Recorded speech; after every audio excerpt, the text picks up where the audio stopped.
Welcome to Talk to Brazil with Tom Rioch, the business connector to business in Brazil.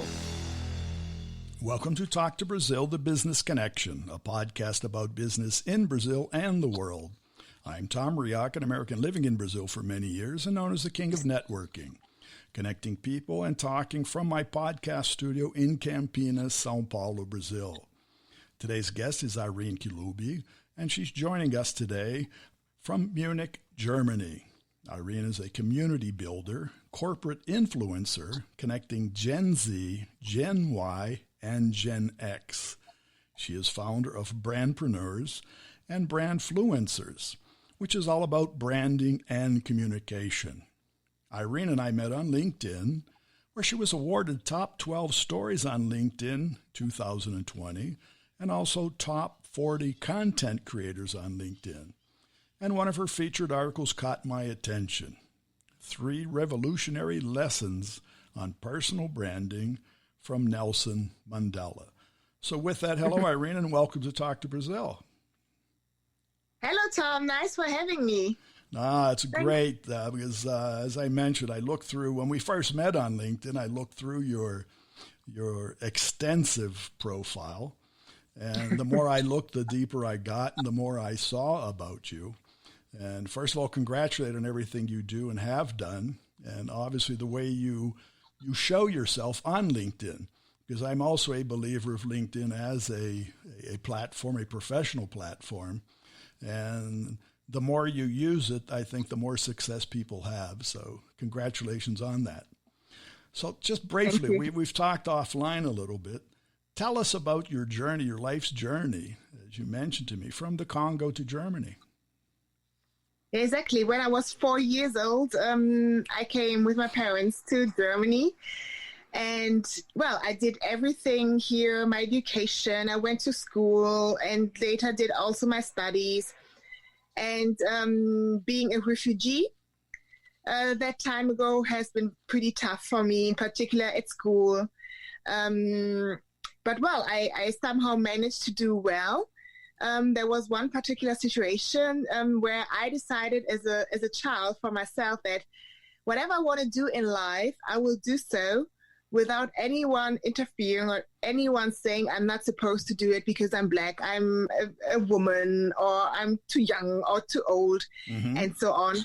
So that was a situation when it was about leaving primary school and getting to high school, because we have in Germany a system, depending on what type of school you enter after primary school, you're supposed to study later on or not, right? And I can remember I went there with my mom to apply for that school, and they kept asking my mom questions, and I could tell that she felt so uncomfortable, like, right. Okay, this child was born without you being married before. You're raising your children on your own, and you're living in such kind of refugee camp.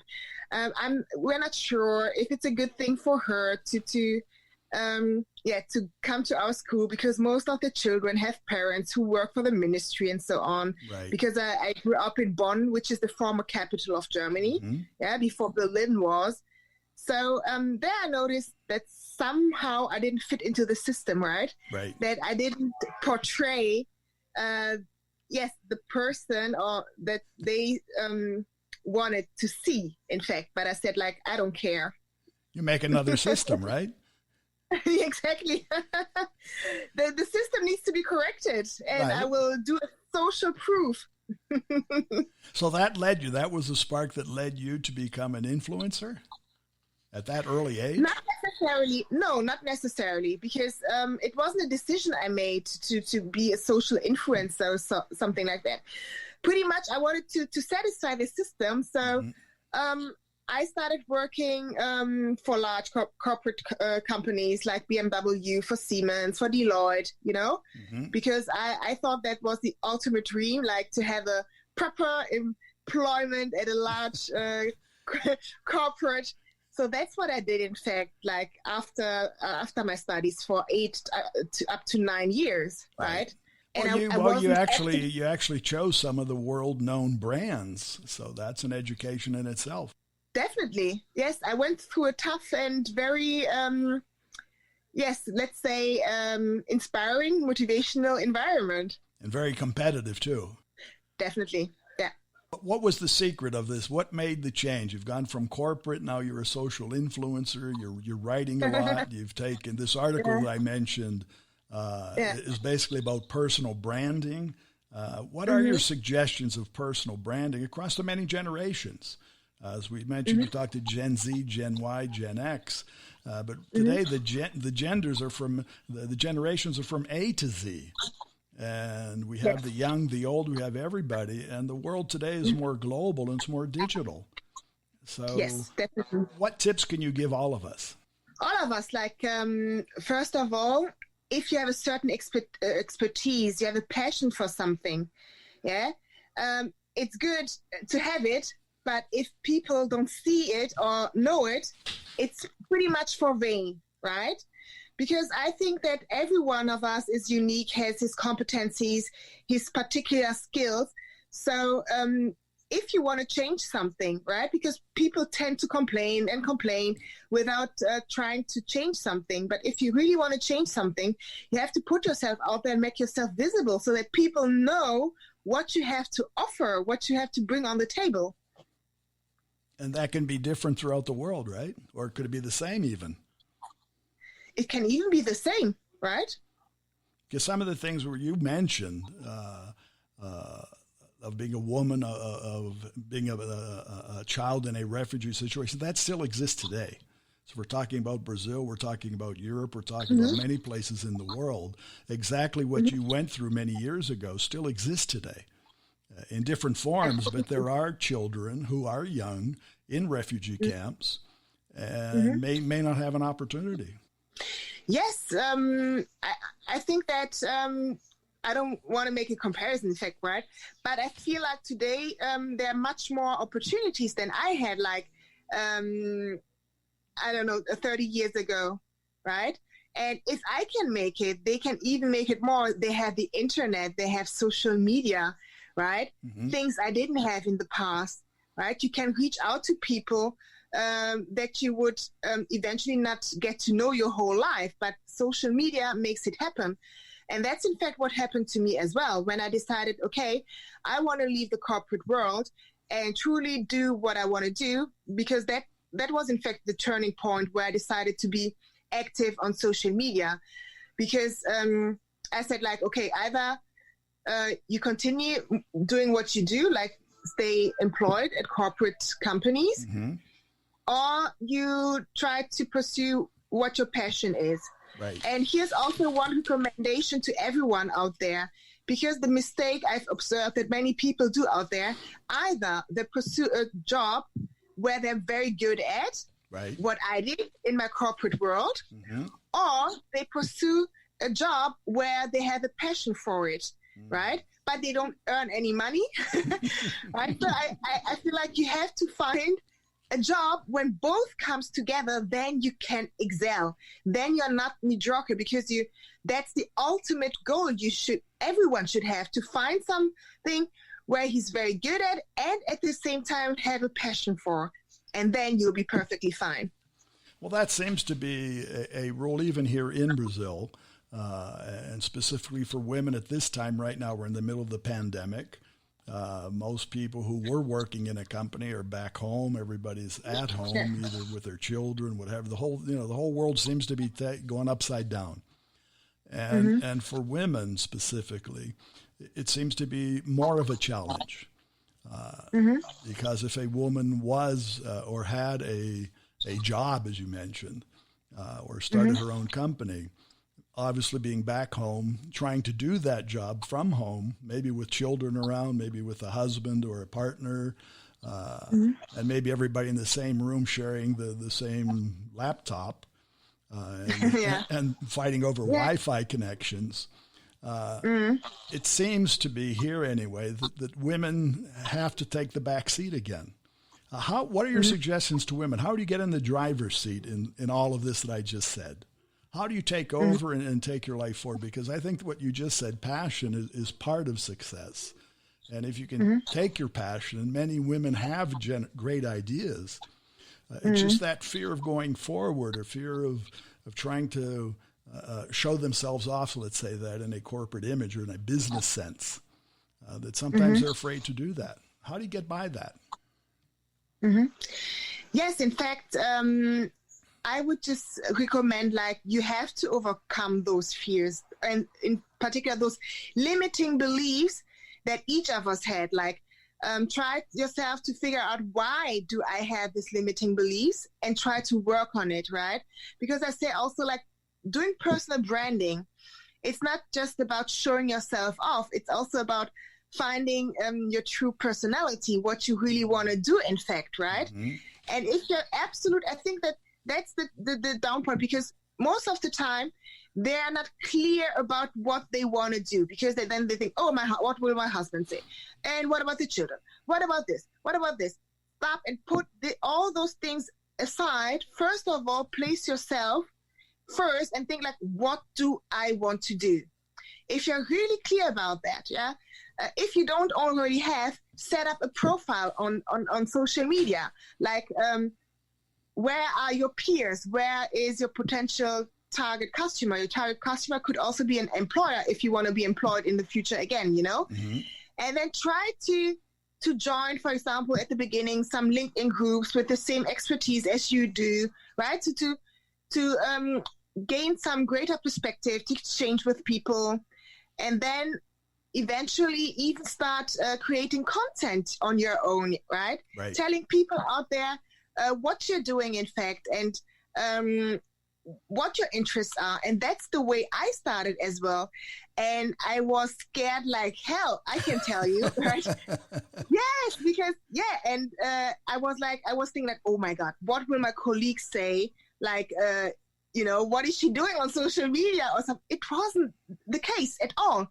In fact, they approached me and said, like, oh, it's so cool I think it's so cool what you're doing. I'm also a lecturer at different universities. Even my students came to me and said, like, oh, that's so cool what you're doing, and we really like it, we really enjoy it. But at the end of the day, I'm not there to please everyone, right? So you're there to please yourself. I think back what you said, you have a passion, you have to address your own passion. Exactly, definitely. So that's the way I would start off, right? And it was the same I did. I even start with, while you mentioned this article of Nelson Mandela, the first contribution on social media was in fact an article. Not a small post, was an article. And when I posted it, it was about personal branding as well, right? Like why I perceive personal branding as success factors, and coming from a very innovation and technology focused male dominated industries, of course I was scared, like, what will they say about it? And I switched off like 3 hours social media. When I switched it on again, I got so many reactions and people saying, oh, what a great article, you're absolutely right, I feel like personal branding is important. And I was like, well, the article that I mentioned, right, and this is exactly, you posted that just on September 4th, 2019, a little more than a year ago. And you post in you post in English and you post in German in the same audience. You write a bilingual article. Exactly. In fact, this article was first in English, and then some people approached me and said, like, is there also a German version? And then I just added it. I think like half a year ago, I added also the German part. So it becomes easy. And exactly another thing that called my attention is the photo that you use and a saying from Nelson Mandela: "A winner is a dreamer who never gives up." Absolutely. That's what I truly believe. Yeah. When I was a little child, I was sitting there in front of the window. I was starting to dream while having challenges to face at the same time. So it absolutely suited my journey. So that's why I really love this quote and use this picture of Nelson Mandela. And I've used that. I've interviewed many women who've touched on the exact same point that you have. Of when they were younger, they had a dream. And for some reason, speaking to all these women on the podcast, they've come to the same thing. Many women have had diaries. Women tend to write down things and tend to take that forward in their life. And I think they jot down their dreams and don't forget their dreams because they've registered their dreams. And then take that forward. Is that a tip? Do we need to register? Because we dream all the time. We have daydreaming, but part of it is not registering it. I think we forget what our dreams are. Yeah, a vision board might be totally helpful. That's what I do as well, right? I have written it down. Some people even go further, like putting real pictures on their vision board, like what do they want to be in 1, 2, 3, or 4 years, right? Portraying the vision of this. Although I think like 1 year is pretty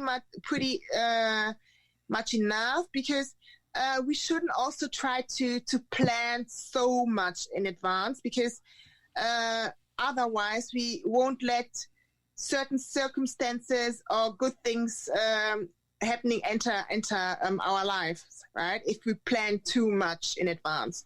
Well, I have to agree with you, because we're looking at just this year in this world. So much has changed so fast.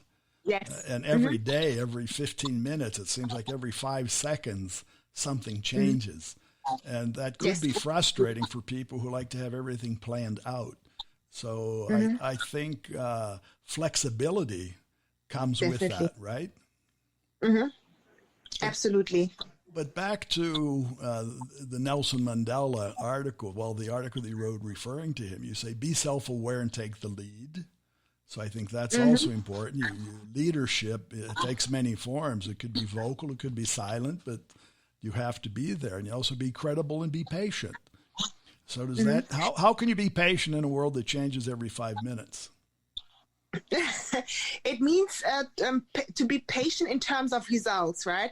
Because many people tend to wanting to know the secret sauce, or like one magic formula for success, right? And it doesn't exist. There is no short way, right? There is also not the story of being rich overnight, being successful overnight. Many people, even though it seems as if they've been working hard for ages or for years. And that's also an important aspect that you mentioned, take the lead. What I observe in terms of women in taking leadership is that, oh, I'm not qualified enough. I need this certificate. I need to study this first and that first. But I feel like for a woman, like the most challenging leadership to take on is getting a child. And there, no one worries. No one says like, oh, I need a certificate first before I get my first child. I need to train myself first before I get the first child. And I say like, that's the most challenging leadership you're taking on without any further training or even thinking about not being qualified or needing a further certificate. Why can't you take on a leadership when you're working for a company, or or to start your own business? You understand what I mean? Oh, because I follow that clearly, because obviously you've made me remember my own mother. And when you talk about learning on the job, that's exactly what women do. They learn on the job. Definitely, because everyone will be first time a leader, right? And you will make mistakes, right? But that's pretty normal, because life is a roller coaster, and just take on the lead, right? At least you can say, well, I have tried it and I found out it's nothing for me. That's totally eligible. But there are so many talented women out there that just let their limiting beliefs and their fears, limit what they could potentially be and become in their life. Well, I agree with you. I think instead of being the perfectionist of trying to learn everything before, part of it is to get up and do something. Just as they say, just do it. And doing it, you learn how to do it. Exactly. And I think life becomes your own teacher. Absolutely. You can learn along the way. That's what you did also in the past when you started learning how to walk. Right. it was also learning by doing. You know, you didn't ask your parents first, I needed certificate. Am I officially allowed to walk now? Well, I use that about because obviously coming to Brazil, I didn't speak Portuguese. And they said, well, how did you learn? I said, well, when I was born, I didn't know how to speak any language. Mm-hmm. Yes, so, exactly. You don't know. You just start, following and listening and repeating sounds. Mm-hmm. And obviously, when you're in a country, you've seen that. Being in another country obviously has its advantage to learning because you're hearing, you're seeing other people repeat languages. And you're a prime example that people say the more languages you know, the more languages and the easier it is to learn, right? Because you command 6 different languages. No, 5. Well, 5, 6, whatever. Yeah. But you see that the more you learn, the easier it is to learn? Absolutely. I think once you've done the first steps, everything becomes much easier. Just like to compare when I started being active on social media and starting to create content at the beginning, like, oh, wow, I was so overwhelmed. What shall I write? Where shall the ideas come? And nowadays I'm struggling because I have so much to tell, so much content to contribute, that I don't feel I have the time to do so all the time. You know what I mean? It's always the first steps you need to take. And then you have to be consistent, right? Be clear about what you want to do. And to be successful, you always have to show consistency and endurance and not to expect the success to come overnight, as I already said, right? And stop making excuses. Stop looking for excuses. No, because you what you can't change, why dwell about it? Just focus on what you can do, right? I totally agree because, as I mentioned, when we connected on LinkedIn, sometimes what surprises me, and I'll be honest here, people to connect. Out of somewhere, people connect and want to connect, and then you connect. We connected that way, right? Yes. And then what is even more amazing, when you find the person like yourself that you're connected to, a new connection. My difficulty today to plan this podcast was exactly what you said. What are we going to talk about? People say, what do you want to add? And I don't know. There's so much. We could probably talk for 3 days and not cover half. No, seriously. The number of different awards you've had, your life's experience, everything that you've been through, each one of those small chapters, which are a large chapter in anybody's life, can be a whole program. And I find that the difference from you and many other people I know is that you have registered and you showed that and you've learned how to purvey that. And back to the influencing. So many people who have backgrounds don't show it. You can't find it or afraid to show. So yes. And you seem to be such a very easygoing person. Yeah, that's definitely, I would say that's also my USP, right? That I have experiences in the corporate world with startups, research institutions, in universities, etc. Because I always said, like, life is so short. I want to try out different things, and I enjoy doing different things, and just to not to how do you say? I'm a person who always tries to step out of her comfort zone, right? I love the execution zone. I love, like, people. That's why I say, like, most of the time I love working with pioneers, visionaries, and change makers, right? People who are doers and makers and want to change something, right? Because it's much more fun to be in such an environment, right? No, I agree. And back to the article again, what you say, there becomes synonymous with good and selflessness. Sometimes that seems to be a conflict of the selflessness. You want to be good, but then how can you do that being selfless, right? How do you take that forward? And I think the point that you've made of being you are a doer, and you're attracted to doer, and people who do are attracted to you. Yeah, thank you. Yeah, a bit of law of attraction, right? No, but in fact, with this selflessness, there was a German speaker who once said, like, he got the most successful when what he was doing, he was putting it always with the focus on helping other people. You know, that was the point where his business exploded.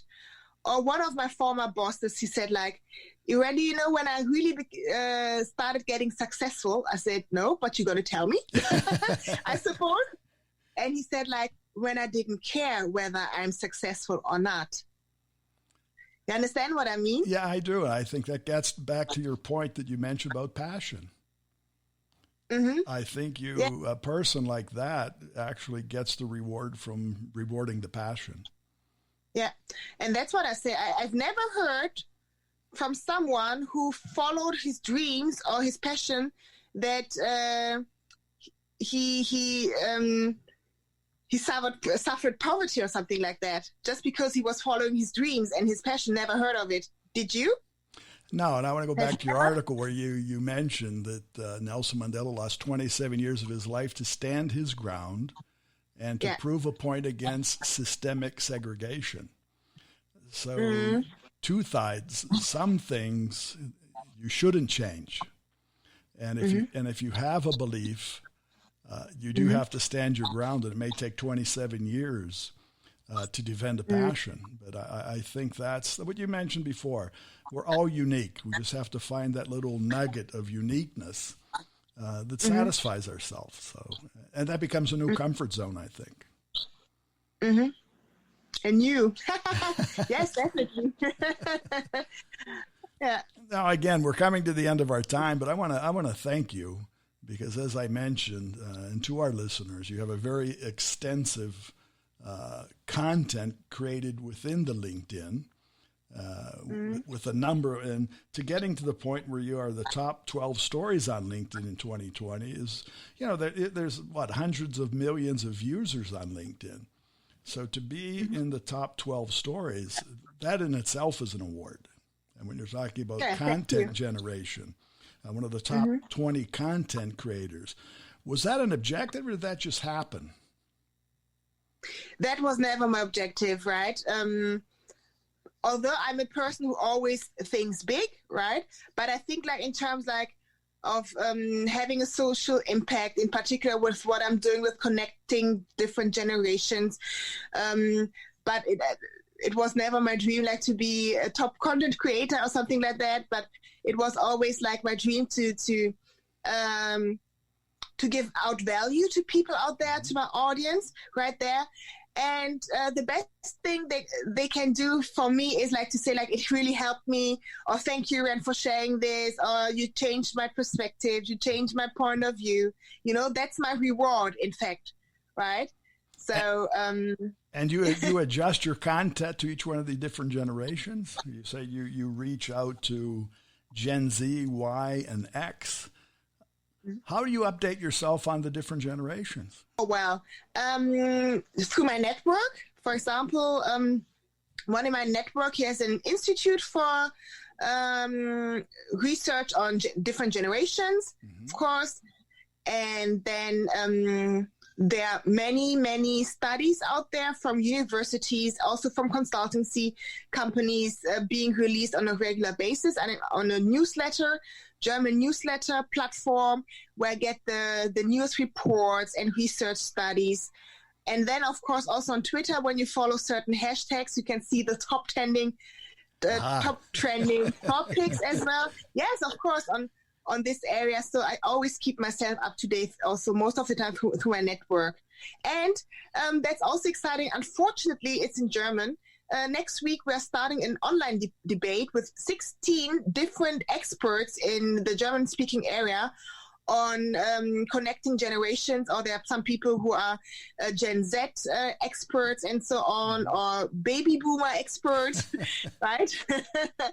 And we'll be debating on this topic as well. It will be pretty much fun, yeah. Well, that's a good point. You have to keep up. You have to follow the trends. Yes. You can only be a trendsetter if you understand that there are trends and you need to follow them. So I think education is something that's never ending. No, it's a lifelong thing, right? No, it is. And as we go, and we mentioned that every day's a new day today. So, and here we go again, right? Yeah. Mm-hmm. Yes, definitely. And as you mentioned, beginning, like digitalization is so important, and knowledge gets so quickly obsolete nowadays. Right. That yes, maybe in the past when you did your studies. Yeah. No, but you have to keep creating new. You have to be creative. You have to be creative. Yes. Yes, and keep abreast of the time. Right. Well, again, Irene, I want to thank you for sharing your time, your experience, and your passion with us, and for our listeners on Talk to Brazil. So thank you for being with us. Thank you, Talk to Brazil, Mr. Tom, for having me. Well, thank you. And I want to thank you for sharing your time with our listeners, who will find more about Irene Kilubi on LinkedIn. Well, you'll find her as Dr. Irene, Irene Kilubi, and that's Kilubi. Or visit our website, talktobrazil.com, where you'll find more information about her. All previous shows of Talk to Brazil are also available on Spotify, Apple Podcasts, Google Podcasts, and YouTube. I'd like to thank our audience and our sponsor, Focus MI Market Intelligence. Focus MI specializes in market research for the Brazilian agricultural market, and more about them on their site, www.focusmi.com. Remember, when you talk to Tom, you talk to Brazil and the world. Goodbye, and thanks for listening. Thanks for listening to Tom Rioch on Talk to Brazil, the business connector to Brazil.